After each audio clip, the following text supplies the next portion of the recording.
No one in this world is created by God without a purpose. For each and everyone born in this world, God has a certain plan and a will.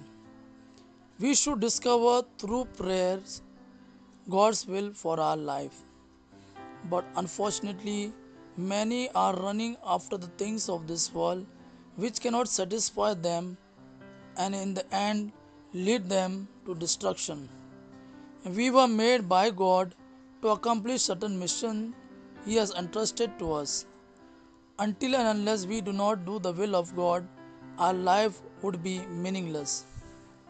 Bible clearly says that not everyone who calls out Lord, Lord will enter the kingdom of heaven, but only those who actually do the will of the Father in heaven will enter.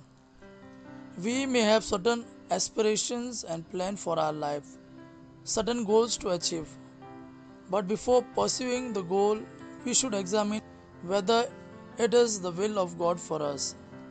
Many have failed to achieve their goal, their calculations have failed, as that field or that business was not the will of God for their life.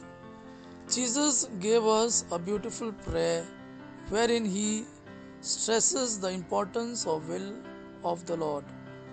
Our Father in heaven, hallowed be your name. Your kingdom come, your will be done on earth as it is in heaven.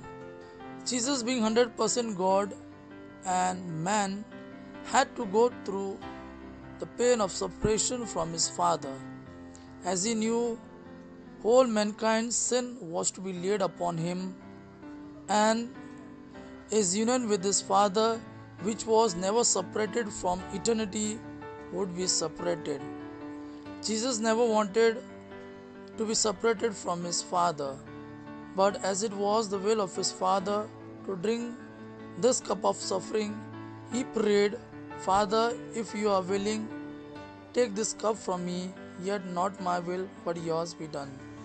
Jesus was obedient to his Father even to the point of death and fulfilled his Father's will. Let us pray.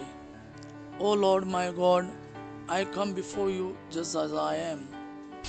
Show your mercy on me, O Lord, for I am a sinner. I have gone astray from you, O Lord. I was running after the things of this world. Have mercy on me, O Lord. I pray to you, Lord, to fill me with your wisdom, knowledge, and understanding, and reveal your will for my life, so that I may be obedient to your word, and in doing your will, I may be satisfied and content. Amen.